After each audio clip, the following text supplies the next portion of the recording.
अस्सलाम वालेकुम रहमतुल्लाहि व बरकात। अल्लाह के नाम से शुरू जो बड़ा मेहरबान और निहायत रहम करने वाला है। मैं हूं मोहम्मद नफीस अंसारी और आप देख रहे हैं द पॉलिटिकल। पहले आप सब कमेंट में मुझे ये बताइए कि हमारे इस देश में मुसलमानों की कोई इज्जत बची है या नहीं बची है। यह मैं इसलिए पूछ रहा हूं कि एक बार फिर राकेश टिकैत ने भारत के 25 करोड़ मुसलमानों के मुंह पर तमाचा मारा है, वो भी बैरिस्टर ओवैसी साहब के कंधे पर बंदूक रखकर, क्योंकि उसने बैरिस्टर ओवैसी साहब को एक बार फिर बीजेपी का चाचा जान कहा है। जानते हैं क्यों? क्योंकि बैरिस्टर असदुद्दीन ओवैसी साहब ने भारतीय जनता पार्टी की सरकार को चेतावनी दी है कि जैसे उन्होंने तीनों कृषि कानून को वापस लिया किसान आंदोलन को देखते हुए, वैसे ही उन्हें CAA सिटीजनशिप अमेंडमेंट एक्ट को भी वापस लेना होगा, वरना पूरे उत्तर प्रदेश में वो शाहीन बाग लगा देंगे, यानी मुसलमान धरना प्रदर्शन करेंगे जैसा कि किसानों ने किया। इसमें कोई बुराई नहीं है, कोई भी इंसान इस बात को सुनेगा वो सोचेगा कि ओवैसी सब सही बात कर रहे हैं। लेकिन राकेश टिकैत को इस बात को इतना बुरा लगा कि राकेश टिकैत कहने लग गया कि हाँ वो तो ओवैसी तो बीजेपी का चाचा जान है, और चाचा जान है तो बीजेपी वापस ले ही लेगी। यानी राकेश टिकैत ने किसान आंदोलन किया, कृषि कानून को वापस करवाने के लिए बीजेपी सरकार ने कृषि कानून को वापस ले लिया, तो राकेश टिकैत महान हो गया। और CAA को वापस लेने के लिए अगर बैरिस्टर ओवैसी साहब आंदोलन करे और बीजेपी उस CAA को वापस ले ले तो वैसी चचा जान हो गया। ये लॉजिक तो मन ने ना समझ में आता भाई, ये तो राकेश टिकैत को ही समझ में आएगा। मन ने तो इस चीज़ नहीं समझ में आ रहा है, ये उनकी भाषा में। खैर, इस बात का मुद्दा जोर तब पकड़ लिया गया जब प्रदेश के मुख्यमंत्री, उत्तर प्रदेश के चीफ मिनिस्टर योगी आदित्यनाथ ने भरे मंच से बैरिस्टर असदुद्दीन ओवैसी साहब को धमकी दे डाली है। चेतावनी दूंगा उस व्यक्ति को जो यहाँ पर सिटीजनशिप अमेंडमेंट एक्ट के नाम पर फिर से भावनाओं को भड़काने का कार्य कर रहा है। और भाइयों बहनों, मैं इस अवसर पर चाचा जान और अब्बा जान के यूनियन से कहूंगा कि वे सावधान होकर के सुन लें। अगर प्रदेश की भावनाओं को भड़का करके माहौल खराब करोगे तो फिर सख्ती के साथ सरकार निपटना भी जानती है। तो उत्तर प्रदेश के चीफ मिनिस्टर योगी आदित्यनाथ मंच से, खुले मंच से बैरिस्टर ओवैसी साहब को जेल भेजने की धमकी दे रहे हैं, चेतावनी दे रहे, धमकी दे रहे कि अगर उन्होंने CAA का मुद्दा उठाया, मुसलमानों को जगाया, धरना प्रदर्शन किया, तो ये सरकार, उत्तर प्रदेश की भारतीय जनता पार्टी गौमूत्र वाली सरकार, ढोंगी सरकार, बैरिस्टर असदुद्दीन ओवैसी साहब को जेल में भर देगी या सख्त तरीके से निपट लेगी। अब इसके बहुत सारे आप मायने निकाल सकते हैं, जेल में भरना, या फिर पुलिस द्वारा कुछ गलत काम उठा लेना, या फिर कोई ऐसा काम जो हम एक्सपेक्ट नहीं कर रहे हैं। और मामला यहां तक भी नहीं रुका। सवाल तो यह खड़ा होता है कि जिस ओवैसी साहब को बीजेपी का चचा जान बता रही है राकेश टिकैत, वो बीजेपी ओवैसी साहब को गिरफ्तार करने की धमकी दे रही है।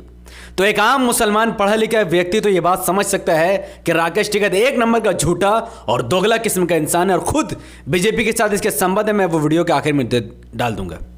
पहले आप मुझे यही बताइए कि इतना कुछ देखने के बाद आपकी प्रतिक्रिया हमारे लिए बहुत जरूरी है कि इस तरीके से योगी द्वारा ओवैसी साहब को धमकी दिया जाना, इस पर आप क्या कहना चाहेंगे, कमेंट पर बताइए। इसके बाद योगी आदित्यनाथ ने बैरिस्टर ओवैसी साहब के बारे में जो कहा है वो सुनकर आपकी आंखें फटी की फटी रह जाएगी। सुनिए।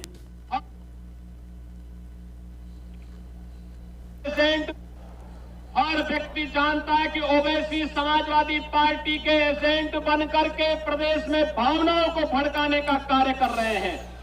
लेकिन उत्तर प्रदेश आज किस दिशा में आगे बढ़ चुका है?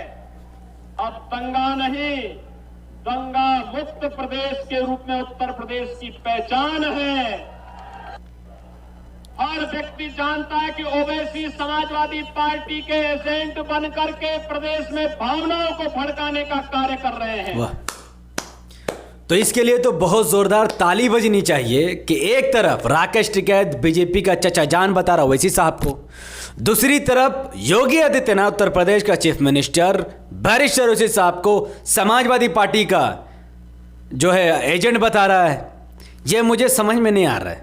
लेकिन आपको तो समझ में आता होगा, रद्दी बराबर भी अगर आपके अंदर दिमाग है तो सोचो ये लोग मिलकर कैसे लोगों को बेवकूफ़ बना रहे हैं। खैर, योगी आदित्यनाथ का डर दिखता है कि जैसे ओवैसी साहब के उत्तर प्रदेश में ताकत बढ़ रही है, भीड़ जुट रही है और जीतने की उम्मीद बढ़ रही है, योगी भी बेचारा घबरा चुका है। खैर, अब योगी आदित्यनाथ या उसके बाप के अंदर भी ये ताकत नहीं है कि ओवैसी साहब को टच करके दिखा दे। आज मुसलमान बिखरे हुए हैं, लेकिन जिस दिन उत्तर प्रदेश के पुलिस बैरिस्टर ओवैसी साहब के तरफ अपना नापाक कदम बढ़ाएगी, उस दिन भारत का 25 करोड़ मुसलमान मुत्तहिद होगा और एकजुट होकर इस बात का संदेश देगा कि यह कौम मुर्दा नहीं, वापस से जिंदा हो गई है और अपने क़यादत को मजबूत करने के लिए जहां हो सके वहां पहुंचेगी। जहां तक मैं राकेश टिकैत की बात करूं, जिसने ओवैसी साहब को बीजेपी का चचा जान कहा है, यह वही राकेश टिकैत है जिसने 2017 तक बीजेपी के साथ मंच को साझा किया है, और यह वही राकेश टिकैत है जिसने कांग्रेस को पूरे भारत से उखाड़ फेंका और बीजेपी को पूरे भारत में मजबूत किया है।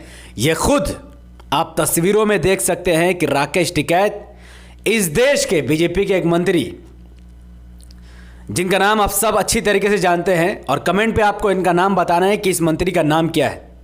मैं नहीं बताऊंगा, आप बताइए कि इस मंत्री का नाम क्या है। हेलो, अब तो बता ही दोगे। इनके साथ खड़े होकर राकेश टिकैत मंच साझा करता है और 2017 तक पूरे बीजेपी को मजबूत करके जब कानून आ जाता है तो ये बीजेपी के खिलाफ ढोंग करने का नाटक करता है। यहां बात खत्म नहीं होती है। मुजफ्फरनगर का दंगा आपको याद है, न जाने कितनी मुस्लिम लड़कियों के साथ उन भगवाधारी हिंदुत्व आइडियोलॉजी रखने वाले हिंदुओं ने बलात्कार किया। नॉर्मल हिंदू नहीं, भगवाधारी हिंदुत्व आइडियोलॉजी रखने वाले हिंदुओं ने 10,000 मुस्लिम परिवार कब्रिस्तान में रहने पर मजबूर हो गए। न समाजवादी पार्टी ने मुसलमानों की मदद की, न कांग्रेस ने, न बहुजन समाज पार्टी ने, और बीजेपी से तो उम्मीद ही छोड़ दीजिए। वहां पर भी उस दंगे में भी अगर किसी का हाथ था तो वो राकेश टिकैत का था। राकेश टिकैत ने बखूबी दंगे में शामिल होने के इसके ऊपर आरोप लग चुके हैं। तो मैं मुसलमानों से पूछना चाहता हूं कि क्या तुम उस राकेश टिकैत को अपना मसीहा मानोगे या उस राकेश टिकैत के बात को यकीन करोगे जिसका हाथ मुजफ्फरनगर के दंगे से रंगा हुआ है, जो नरेंद्र मोदी की सरकार को समर्थन करता था और जिसने कांग्रेस को पूरे प्रदेश से उखाड़ कर फेंक दिया। ऐसा ढोंगी इंसान बैरिस्टर ओवैसी साहब को बीजेपी का चचा जान कहता है। ये तो मेरी सोच से भी परे और आपके भी सोच से परे होना चाहिए। वहीं पर जहां पर Samajwadi party, Bahujan Samaj party, Congress, RJD, JDU, ये तमाम पार्टियां बीजेपी को, ओवैसी साहब को बीजेपी का बी टीम कहते हैं, जबकि समाजवादी पार्टी के बड़े बड़े नेताओं का भारतीय जनता पार्टी के साथ अच्छे संबंध रहा, अच्छा नाता रहा है और हर बिल पर इन्होंने बीजेपी का समर्थन किया है। चाहे आर्टिकल 370 हो, ट्रिपल तलाक हो, कश्मीरी मुसलमान हो, हर मुद्दे पर इन लोगों ने बीजेपी का समर्थन किया है। मैं आज आपसे पूछता हूं, इतना कुछ देखने के बाद भी क्या आपके अंदर शर्म है कि आप ओवैसी साहब को बीजेपी के बी टीम या एजेंट कहेंगे? आज सबके सुर एक हो चुके हैं। समाजवादी पार्टी भी बीजेपी का बी टीम कहती है ओवैसी साहब को, बीजेपी ओवैसी साहब को एसपी का बी टीम कह रहे हैं, और राकेश टिकैत बीजेपी का चचा जान, क्योंकि ओवैसी साहब की बढ़ती हुई ताकत किसी को बर्दाश्त नहीं हो रही है। ओवैसी साहब का जज्बा किसी को देखा नहीं जा रहा है और उत्तर प्रदेश में मुसलमान जिस तरीके से मुत्तहिद हो रहे हैं वो तो काबिल तारीफ है। आप सोचो, अभी आप मुत्तहिद भी सही से नहीं हुए हैं। BJP, SP, BSP, RJD, JDU, Congress सब के सब डर चुके हैं, सहम चुके हैं आपके क़यादत ओवैसी साहब को देखकर। और जिस दिन आप उत्तर प्रदेश विधानसभा इलेक्शन 2022 में एमआईएम के मात्र 20 से 30 विधायक भी अगर आप जिता दोगे तो आप सोच नहीं सकते कि इनकी हालत कितनी बदतर होगी। तो अब लोगों के सामने वो मुखौटा निकल चुका है, बल्कि एसपी भी बीजेपी है, बीएसपी भी बीजेपी है और कांग्रेस भी बीजेपी है और राकेश टिकैत भी बीजेपी है। इन तमाम पार्टियों में कोई फर्क नहीं है। मुसलमान इन तमाम पार्टियों में से अगर किसी को भी वोट देगा, डायरेक्ट उसका वोट बीजेपी विचारधारा को ही जाएगा। और एक तरफ अकेला निहत्ता इन तमाम ताकतों से लड़ता हुआ एक इंसान खड़ा है जिसका नाम है बैरिस्टर असदुद्दीन ओवैसी, जिसने अपनी जिंदगी मुसलमानों के लिए, दलितों के लिए और संविधान की रक्षा के लिए वक्फ कर दी है। और वो आज भी लड़ रहा है, अपने लिए नहीं बल्कि हम तमाम लोगों के लिए। और आपको अभी इसी वक्त कमेंट में मुझे बताना है कि आप सब राकेश टिकैत और बैरिस्टर ओवैसी साहब के बारे में क्या प्रक्रिया देते हैं।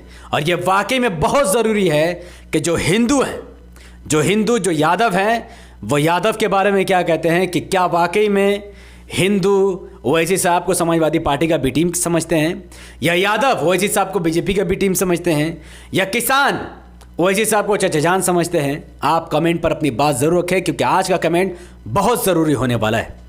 इस वीडियो को उत्तर प्रदेश के लाखों लोगों तक पहुंचाने की जिम्मेदारी आपकी है। यूट्यूब का एल्गोरिथम कहता है कि जब किसी वीडियो पर लोग लाइक करते हैं, उसके लिंक को व्हाट्सअप, फेसबुक, इंस्टाग्राम पर शेयर करते हैं, अपनी बातों को कमेंट पर रखते हैं, यूट्यूब ऐसे वीडियो को लाखों लोगों तक पहुंचा देता है। इसीलिए इस वीडियो को लाइक कीजिए, इसके लिंक को व्हाट्सअप, फेसबुक, इंस्टाग्राम पर शेयर कीजिए, अपनी बातों को कमेंट पर रखिए। राकेश टिकैत के बारे में एक वर्ड लिखिए, एक लाइन योगी आदित्यनाथ के बारे में। अगर योगी किसी तरह की कार्रवाई ओवैसी साहब पर करवाता है तो आपके पास उसकी क्या प्रतिक्रिया है, आप ज़रूर कमेंट पर हमें दें। अगर आप इस चैनल पर नए हैं तो हमारे यूट्यूब चैनल द पॉलिटिकल को सब्सक्राइब कीजिए, बेल आइकन को हिट कीजिए, मुझे अपनी दुआ में याद रखें। अगर आप सब इस वीडियो को अभी इसी वक्त फेसबुक चैनल द पॉलिटिकल पर देख रहे हैं तो अभी के अभी इस वीडियो को कम से कम 5-6 ग्रुप में शेयर कीजिए। इस वीडियो को अपने दोस्तों तक, माँ बाप, भाई बहन, रिश्तेदारों तक और यूपी के कोने कोने तक शेयर करके पहुंचाइए। इस वीडियो को लाइक कीजिए, हमारे चैनल द पॉलिटिकल न्यूज़ को लाइक कीजिए, फॉलो कीजिए और एमआईएम के लिए काम करते रहिए और एमआईएम का परचम बुलंद रहे। यही इसी बात का मेहनत और जज्बा ज़मीन पे दिखाइए। अस्सलाम वालेकुम रहमतुल्लाहि व बरकात। अल्लाह के सलाम तेरे रहमत बरकात अब तमाम भाई और बहनों पर हो। मैं अल्लाह हबीब पीस अपॉन अस।